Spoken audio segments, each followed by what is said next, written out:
Welcome to the Gadget 360 show. We're going to do some very interesting things, and this is the kind of show I really enjoy bringing to you. Of course, lots of gadgets, lots of reviews, lots of things which we look into, things like a gesture control TWS earbud or gaming from Amkit, where everything is built into the console. So to buy extra games, everything is built in. We'll tell you our opinion on it, but I think the story that excites me the most is something that we are doing, which is a dust study. Something very interesting that happened in my own house, because I truly believe, I've always thought, I'm a very clean, very hygienic person, but Dyson got in touch with us and asked us if they could do a dust study of my house. I said it's fine.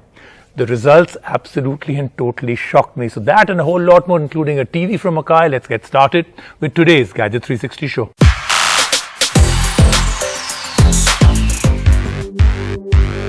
LastPass, one of the world's most popular password managing app, has announced limitations for its users. Free users of LastPass will no longer be able to use the service on both platforms. Now, once free users log into the LastPass, the app will check whether they are accessing their account via a computer or mobile device and will log the users into the platform. LastPass will also give free users up to 3 attempts to change their device type preference before they are logged in.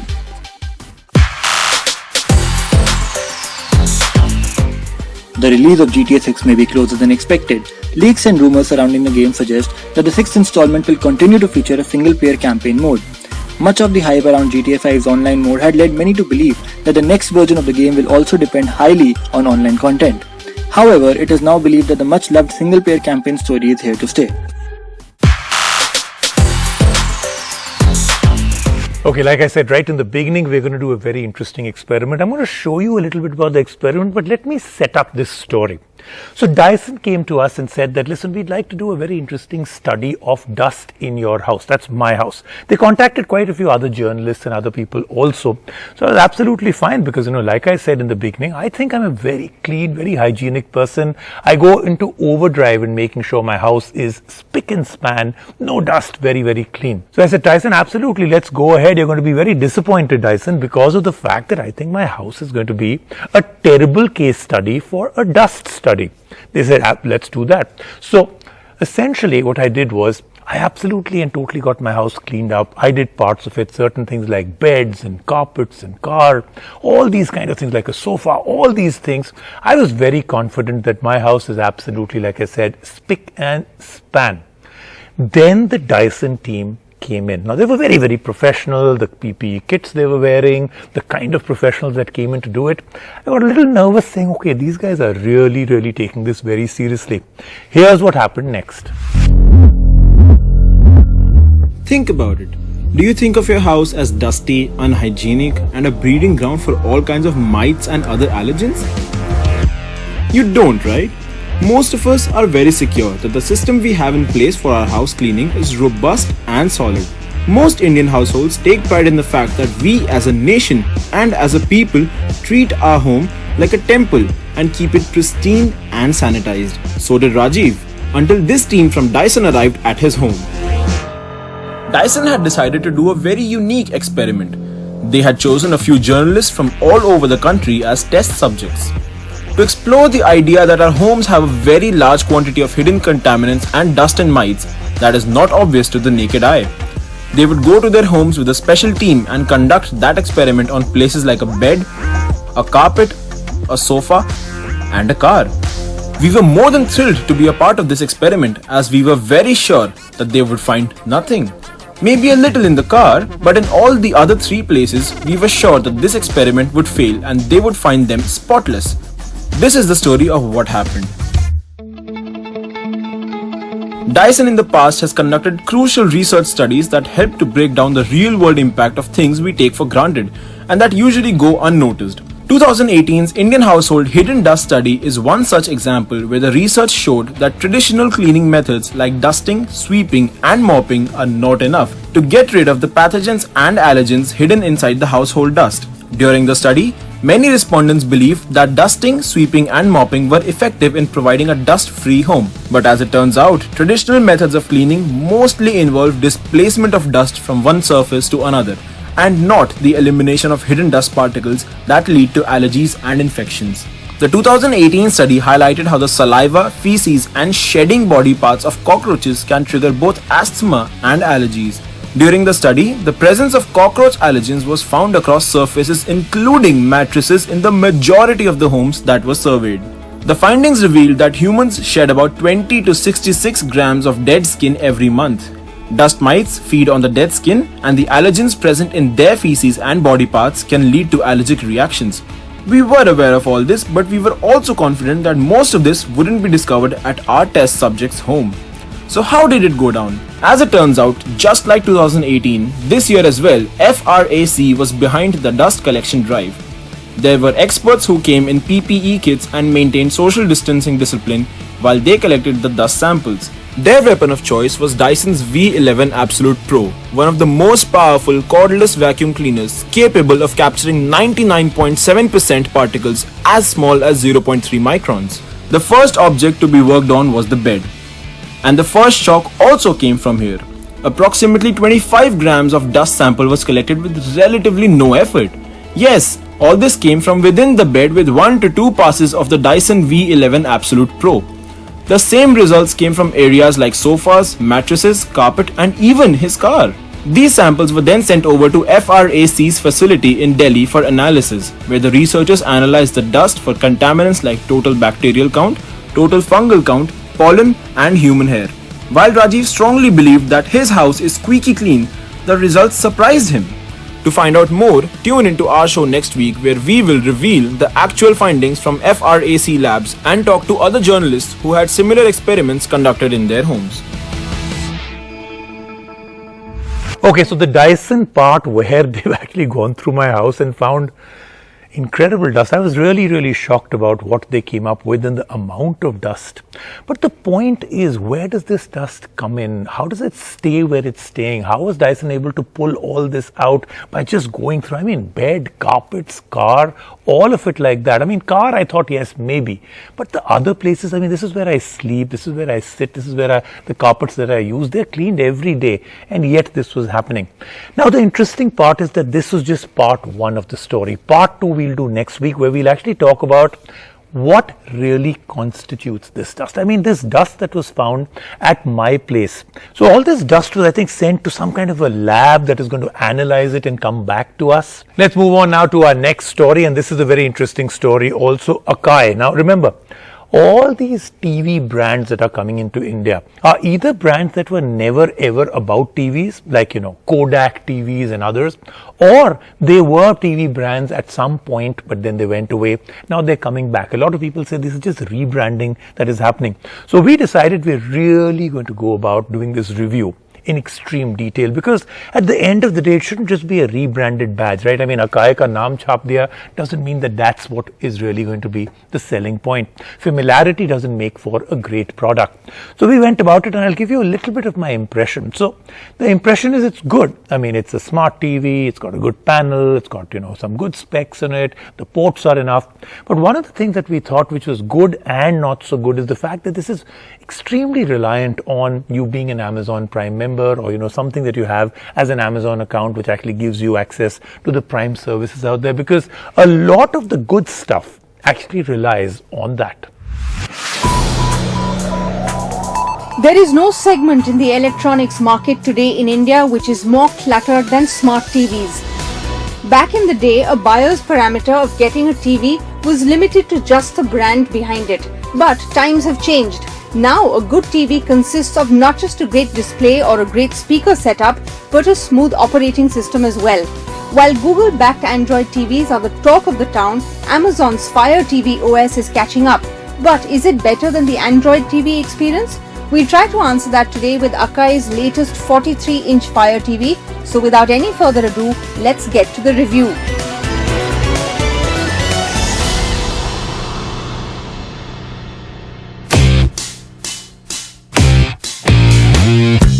Starting with the aesthetics, the Akai Fire TV leaves a lot to be desired. In classic LED fashion, it has a slim profile, but it looks rather dull in its overall black color scheme. Things look brighter when it comes to build quality, since the TV feels sturdy even with a plastic frame.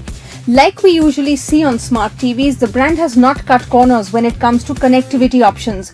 On the back of the panel, you get to see 3 HDMI ports, a USB port, a 3.5mm headphone jack, and an Ethernet port as well.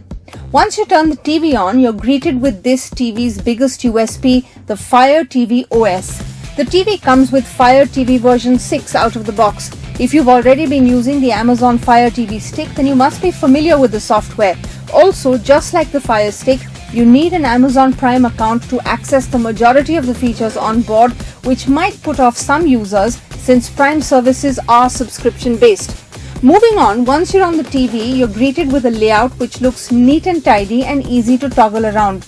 Not so surprisingly, the Prime Video on the Fire TV works faster with an improved response time. The rest of the apps perform decently as well. Users can also download more applications from the Fire TV store if they want to. And this is where things get interesting.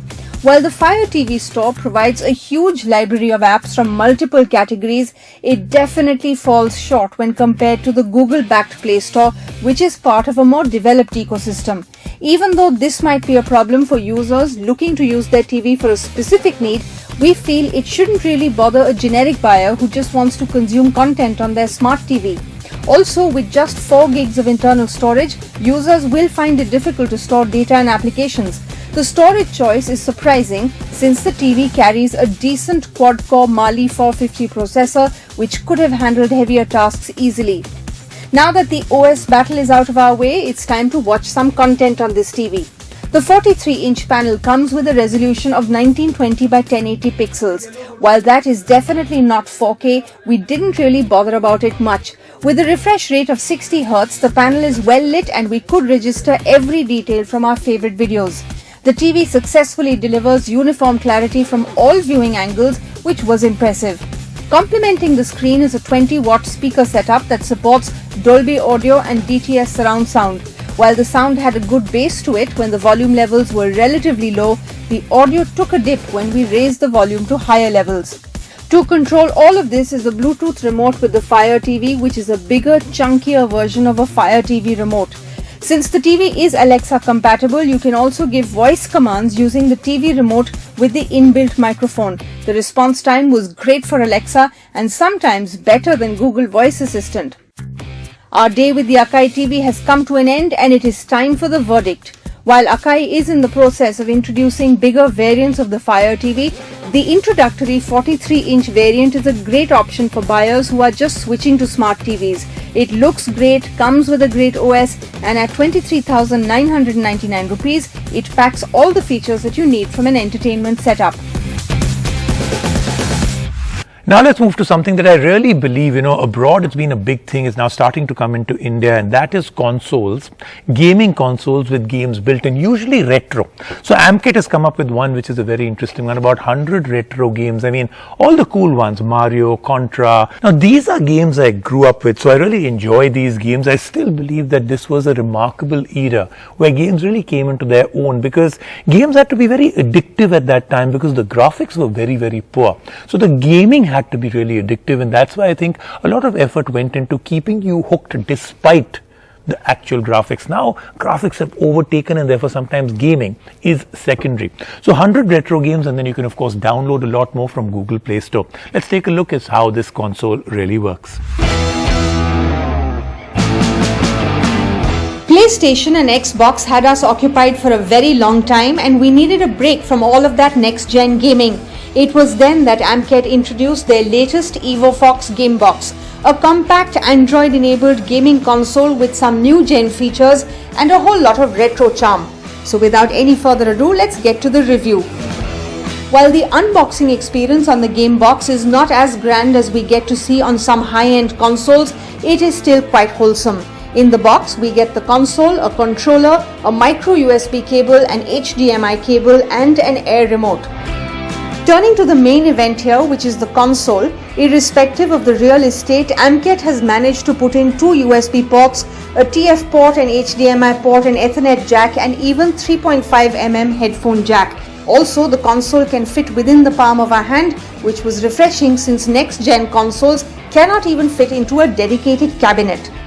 Now it's time to turn on the Gamebox. Before we get to gaming, we decided to take a stroll down the entertainment side of things. This Gamebox is an Android-enabled device with pretty much all the features we get to see on an Android TV. The UI is pretty much stock Android. It was easy to toggle around the menu, and if you've used a smart TV before, then finding your way around it shouldn't be a problem. Since the game box is Google certified, we get to see classic features like Google Voice Assistant, which can be accessed using the mic on the Air remote. The remote is Bluetooth enabled, which makes the motion and connectivity fluid. Moving on, there is 32 GB of internal storage on the box, which we found ample for downloading applications and games from the Google Play Store. Doing away with the entertainment remote, we picked up the gaming controller and got down to business. While we can download games from the Play Store, there are over 100 arcade and old school games already loaded in the box. We decided to save the princess first by donning the hat of Mario. Throughout our game time, the experience was lag-free and the game performed really well. Now this is a good sign because usually when arcade games are loaded on a new gen console, there are snags and glitches. Just like Mario, there are more games like Contra and Sonic Hedgehog, all of which gave us a solid punch of nostalgia. After that refreshing session of playing retro games, it was time to burn some rubber with Asphalt 8. To its credit, the quad-core Cortex A53 processor under the hood held up its own during this session. Asphalt 8 is a heavy game which usually gives high-end smartphones a hard time.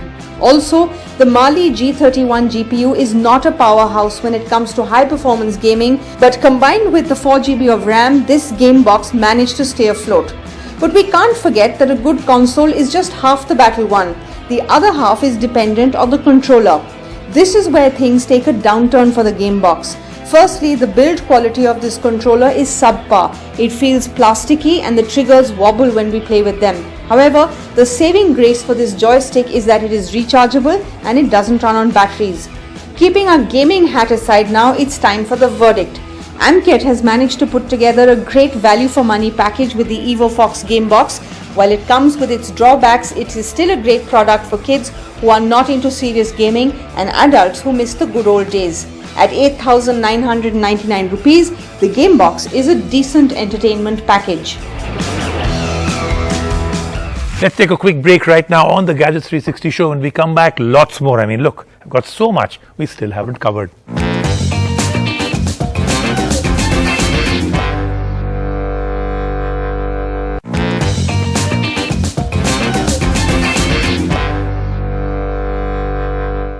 Now let's move on to the Mobvoi earbuds gesture. Now these are TWS earbuds. Most of the things that you want from TWS earbuds are in it. Nice case, pretty good battery life, look pretty good, sound is not bad at all. But remember the name, Mobvoi earbuds gesture. So the big USP, the selling point in this is that they've actually built in gestures. You want to take a call, nod your head. You don't want to take a call, just kind of nod your head the other way. The part that we thought was good, and again maybe something that you may get a little tired of, is the fact that everything you do has to be a little exaggerated. So a subtle nod of your head doesn't really work. You have to be pretty aggressive about it, which is also good. Therefore, you're not triggering things off even without trying to. Like, you could be watching a movie and you could be nodding because, you really agree with things that are happening on screen, and that could then trigger off some kind of a command. But mostly we thought that the best part would be if you just kind of turn off the gestures. When it comes to audio products, the true wireless category is making the most noise. Between all of this, Mobvoi has introduced a new set of TWS buds dubbed as Earbuds Gesture. The latest addition to the TWS segment, these buds promise to combine great audio quality with a dash of tick motion AI features. But are they any good? Let's find out. The latest earbuds by Mobvoi are bundled with a capsule-shaped case. The ergonomics of this charging case is user-friendly. It is lightweight and easy to carry around. The sleek design adds on to the mobility since it easily fits into a pocket. There are also LED indicators on the case that denote the battery life and the connectivity status of the earbuds. But it's not just the case that is well designed, the earbuds themselves are sleek. Also, once they've been put on, they look great and they sit comfortably in the ears. It's time to crank up the volume on some of our favorite songs and find out if these buds sound as good as they look. Supporting Bluetooth 5.0, these TWS buds connected with our smartphone in a snap, which is definitely impressive. To add some more convenience, these earbuds can be used independently, a feature we hope to see in more TWS products down the line. Tuning into our first track, the earbuds felt relatively louder than the products that we featured before, but we're not complaining. The sound output was crisp and we enjoyed listening to multiple tracks across different genres. While a lot of earbuds lag behind when it comes to adding a solid bass to the soundtracks, the Mobvoi earbuds gesture did a decent job in packing a punch to the music we played. Now, we were impressed with the sound quality, but it was the controls that had us confused. There is a preset of touch gestures loaded on these earbuds, like double tap to play and pause a song, triple tap on the left earbud to go to the previous track, and on the right bud to play the next track. These gestures are good once you get used to it, but initially it is a task to remember these commands. Surprisingly, these buds can be configured with the Mobvoi app, and yet we don't get to see an option where we can customize these gestures or tune the audio output according to our requirement, something that will put the user off. This gesture conundrum followed us when it came to taking calls with these buds as well.